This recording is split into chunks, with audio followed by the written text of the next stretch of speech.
Neste momento, Deus, através desta emissora, leva até você mais um programa de fé, com hinos, orações e uma palavra poderosa a seu favor.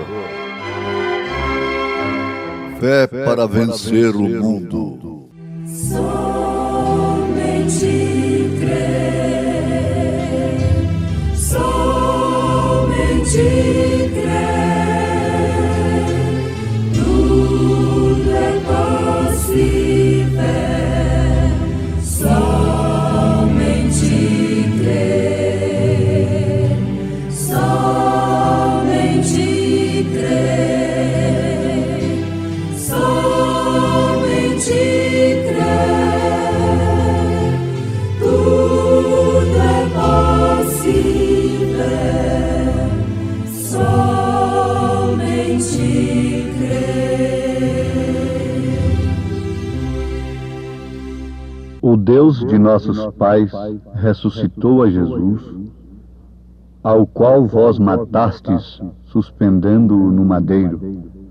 Deus, com a sua destra, o elevou a príncipe e salvador, para dar a Israel o arrependimento e remissão dos pecados. E nós somos testemunhas acerca destas palavras, nós e também o Espírito Santo, que Deus deu àqueles que lhe obedecem.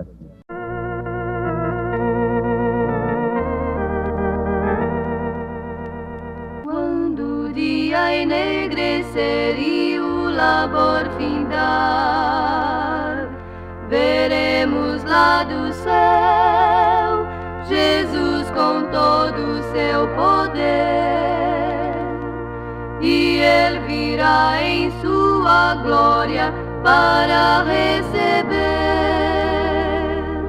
os escolhidos de seu Pai. Veremos, pois, quem disse: vinde a mim, e então teremos sempre a Jesus, a sua mão nós vamos ver também, ó sim, pra sempre, ó sim, pra sempre com meu Jesus. Os nossos queridos vamos ver com Salvador, e assim conheceremos Deus, o Pai de amor sem fim. O que é mais doce para nós é estarmos com Jesus eternamente com Jesus. Veremos, pois, quem disse: vinde a mim, e então teremos sempre a Jesus, a sua mão nós vamos ver também, ó sim, pra sempre, ó sim, pra sempre, sempre sim, com meu Jesus.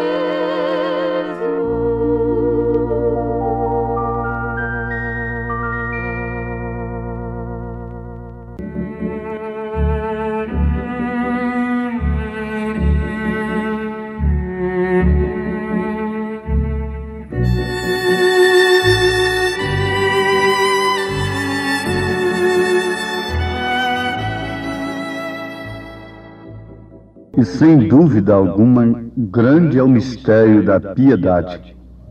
Aquele que se manifestou em carne, foi justificado em espírito, visto dos anjos, pregado aos gentios, crido no mundo e recebido acima na glória.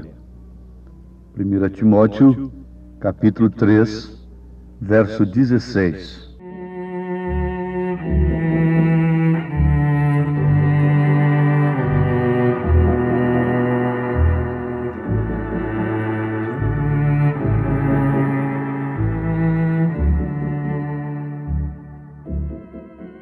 Temos aqui, ouvintes amados, São Paulo falando sobre o grande mistério da piedade. Que mistério é este? Isso se refere claramente ao mistério da unicidade de Deus. É Deus sendo Pai, Filho e Espírito Santo. Jesus Cristo sendo o próprio Deus encarnado, sendo Filho com um nome maravilhoso, sendo Príncipe da Paz e sendo também Pai da eternidade, sendo o primeiro e o último. Sem dúvida alguma, grande é o mistério da piedade.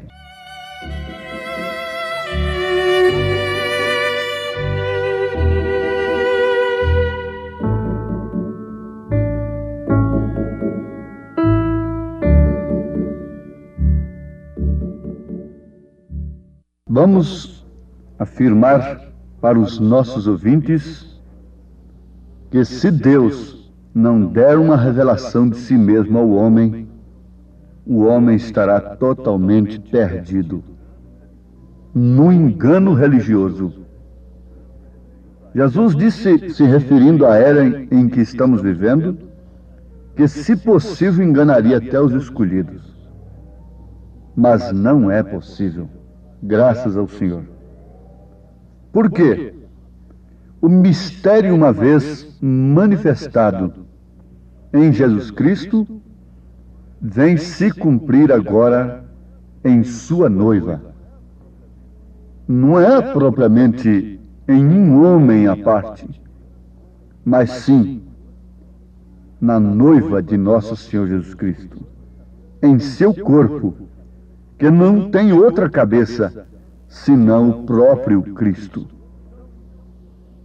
Então isso é um mistério que deveria se manifestar plenamente agora, nos últimos dias, quando o mistério da iniquidade também estivesse tomando lugar. Porque você sabe que o mistério das três pessoas distintas é de fato um mistério, mas mistério da iniquidade. O mistério da piedade é Deus manifestado em carne. Acabamos de citar isto nas Escrituras. Paulo está explicando isto claramente. Isto quer dizer, o Filho unigênito estava no seio do Pai, este o fez conhecer. Quando Salomão orou consagrando o templo, vocês vão notar ali em 2 Reis, que ele disse que Deus não podia, de maneira alguma, estar preso somente ali dentro daquele templo, porque ele enche os céus e a terra, mas Deus se manifestaria naquele templo, que apontava diretamente para o corpo de Jesus Cristo. Então Jesus Cristo é Senhor. Por quê? Porque o Pai está nele, fazendo as obras, manifestando. E isto é muito bom, isso é um passo necessário na vida cristã, você ter a revelação disto, para sair do mistério da iniquidade que está marcando os homens em suas testas, em suas mentes. Mas não é tudo.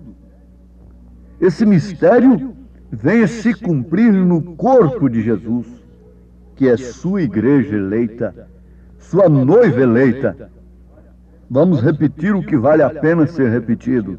Não particularmente em um homem, mas sim em todo o corpo do Senhor, em todos os eleitos. Paulo, escrevendo sua segunda carta aos Coríntios, capítulo 4, ele diz, a partir do verso 10, trazendo sempre por toda parte a mortificação do Senhor Jesus no nosso corpo, para que a vida de Jesus se manifeste também em nossos corpos. E assim nós, que vivemos, estamos sempre entregues à morte por amor de Jesus, para que a vida de Jesus se manifeste também em nossa carne mortal. Amados, isto aqui vem trazer a igreja ao verdadeiro novo nascimento. O novo nascimento conduz a igreja àquela estatura do varão perfeito. A fé, a virtude, o conhecimento, a temperança, a paciência, a piedade e o amor fraternal.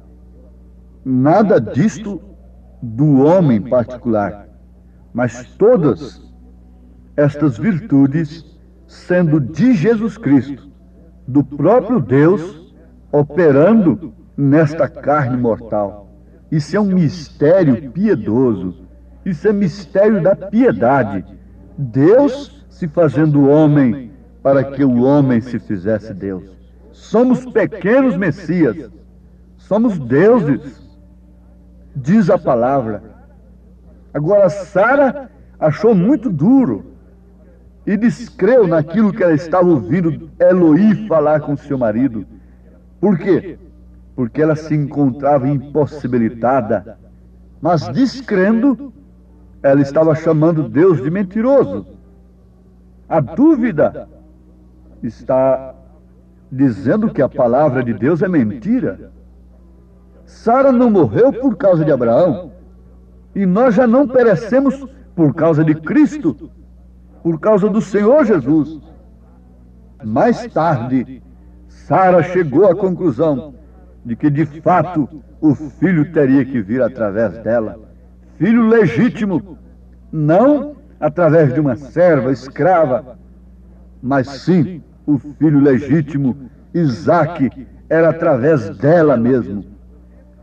E esse mais tarde chegou para Sara, e porventura não tem chegado para nós? Até quando vamos titubear e pormos a palavra de Deus em dúvida a nosso respeito e descrermos de suas promessas? Sim, amados. O que explica tudo isto é a falta do novo nascimento. O novo nascimento nos dá um novo espírito, nos dá um espírito limpo, novo, verdadeiro, tranquilo, sério, cheio do gozo do Senhor. O novo nascimento, o batismo do Espírito Santo, nos leva a sermos verdadeiros cristãos. Cristãos que, na verdade, devem ser mais exuberantes e cheios de prazer no Senhor que o mundo, quando saboreia as delícias de seus prazeres. A cristã tem muito mais prazer de se vestir de acordo com a palavra de Deus do que aquela mulher mundana tem prazer de sair semi-vestida na rua. Sim, o cristão verdadeiro tem muito mais prazer nas coisas de Deus do que o homem mundano sem Deus tem prazer nas coisas do mundo. Você vê aquele jogador viciado, que dá tudo pelo jogo, que passa noites no jogo, Ele está imergido ali, deu toda a sua vida, todo o seu ser, arrisca tudo no jogo. Um cristão verdadeiro ainda é mais do que ele. Tem muito mais prazer em Cristo do que aquele jogador viciado tem no jogo. Um cristão verdadeiro tem muito mais prazer em Cristo, na sua palavra, do que o bêbado tem prazer no álcool. Um cristão verdadeiro tem muito mais prazer em Cristo e em sua palavra do que o fumante tem no fumo. E vocês podem perfeitamente ampliar este pensamento. Sabemos que tantos cristãos como os do mundo, tantas pessoas que têm o Espírito Santo, como as pessoas que não têm, são humanos. E por isso ambos têm emoções. Mas há uma diferença. A diferença é que o coração e as emoções do cristão estão inteiramente no Senhor da glória e seu amor, enquanto que o mundo satisfaz a carne do mundano. O Espírito Santo, a palavra de Deus, o gozo da glória de Deus satisfaz o cristão. Mas a quem é dado o Espírito Santo? Nós já temos aprendido o que é o Espírito Santo, para que foi dado o Espírito Santo e como receber o Espírito Santo. Mas agora nós perguntaríamos a quem é dado o Espírito Santo. Se você começar a analisar as Escrituras e a história, olhando por esse prisma, você vai constatar, você vai tirar uma conclusão da classe de gente que recebeu o Espírito Santo. Começa lá no tempo do dilúvio. Antes do dilúvio, quem é que tinha o Espírito Santo? Era Noé. E o que fazia Noé? Cria e obedecia a palavra de Deus. Você vem trazendo no Velho Testamento, vem vindo até o Novo Testamento, e depois você vai lá para o cenáculo em Jerusalém e veja quem foi que recebeu o Espírito Santo. Veja a classe de gente que recebeu. Em qual religião eles estavam, em qual denominação eles estavam quando foram cheios do Espírito Santo. É uma pergunta desafiadora. Eles estavam simplesmente na palavra do Senhor. Eles estavam simplesmente em obediência à palavra do Senhor Jesus Cristo. Ali não havia nenhum título de igreja naquele instante. Quando eles foram cheios do Espírito Santo, e veja que classe de gente, veja a classe de fé daquelas pessoas, veja o batismo delas. Sim, você tem coragem de dizer que Pedro errou em batizar o povo em nome do Senhor Jesus Cristo? Que Paulo também errou? E quem acertou foi a igreja casada com o mundo, não é? Sim, tendo emoções com as coisas do mundo, tendo sensação com as coisas mundanas. Esta é a que acertou, não é? Está aí até hoje batizando nos títulos, sem usar o nome do Pai, do Filho e do Espírito Santo. Como podemos ter prazer na palavra de Deus, no cumprimento das Escrituras, sem que aquele mesmo Espírito que estava em Pedro, dando aquela ordem, ele disse que a promessa era para aqueles e para todos quantos Deus chamasse. Nós estamos na mesma era que eles estavam, em um sentido, isto é, estamos sob o mesmo Deus. Jesus Cristo é o mesmo ontem, hoje, eternamente. Se naquele dia eles pensaram que os apóstolos estavam cheios de vinho, por causa do estímulo, por causa do prazer, por causa de suas emoções, do cumprimento do que o profeta houvera dito, o profeta Joel, eles pensaram e disseram: estão cheios de vinho, estão cheios de mosto, estão embriagados. Sim, eles estavam embriagados, eles estavam cheios de gozo, eles estavam cheios de prazer, embora sabendo que estava pela frente deles cadeias, martírios, morte cruéis, mas eles estavam rejubilantes, exuberantes, cheios de prazer no Senhor, cantando dentro das cadeias, glorificando ao Senhor. Oh, que contraste tremendo com o mundo religioso de hoje, que se garba ser apostólico, que se garba ser cristão, que se garba ter Pedro como base, como alicerce. Que contraste, que paradoxo! Pedro disse: arrependei-vos e cada um de vós seja batizado no nome de Jesus Cristo para perdão dos pecados, e recebereis o dom do Espírito Santo. Mas o que acontece aos religiosos? Eles seguem adiante. Eles não podem ver isto. Se eles o vissem por meio do Espírito, então eles saberiam que para receber o Espírito Santo necessitam de se arrepender em primeiro lugar e serem batizados no nome do Senhor Jesus Cristo.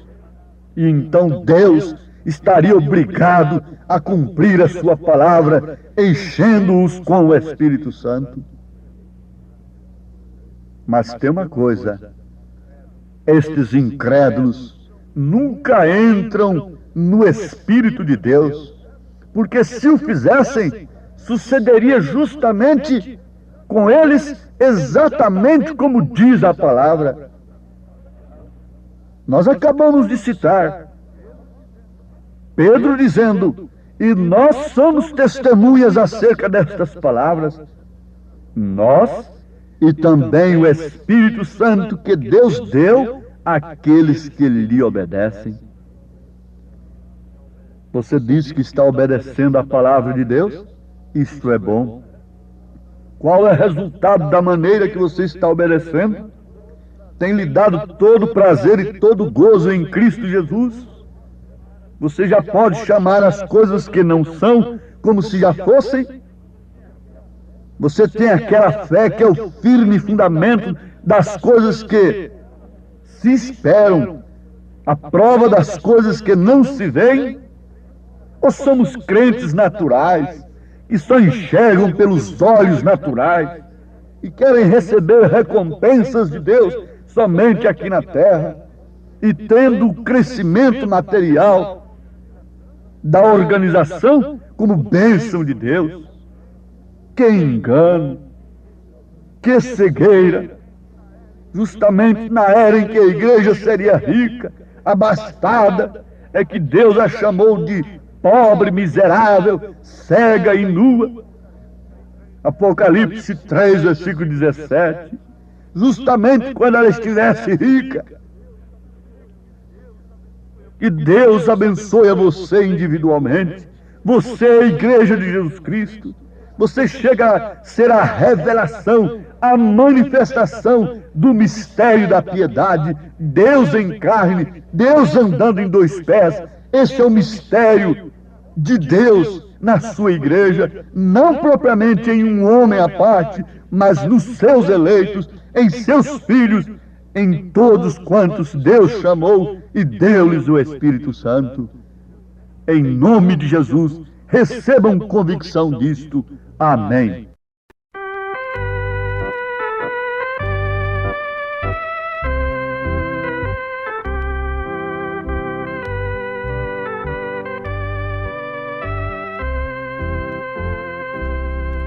Cantarei de Deus a história que livrou-me do mal e concedeu-me salvação. Com amor, Jesus, o Mestre, sobre o lenho penou. Se foi por ti, foi por mim. A Jesus sempre estarei louvando. este amor tão singular, cantando com amor. Jesus, o Mestre, sobre o lenho penou. Se foi por ti, foi por mim. Cantarei de Deus a história que livrou-me do mal e concedeu-me salvação. Com amor, Jesus, o Mestre, sobre o lenho penou. Se foi por ti, foi por mim. A Jesus sempre estarei louvando este amor tão singular, cantando com amor e fervor. Sempre estarei a louvar a Jesus, meu Salvador, Senhor e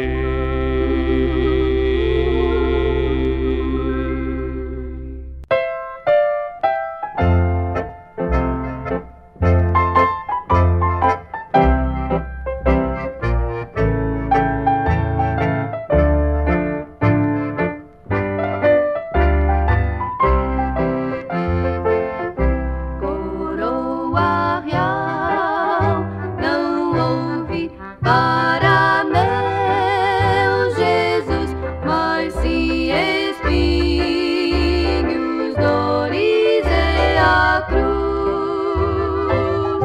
Ao homem amou, seu sangue por nós derramou em rude cruz, que por nós morreu Jesus. Em rude cruz morreu Jesus, mudando assim seu reino aqui. Ao homem amou e o salvou, divino amor do Salvador.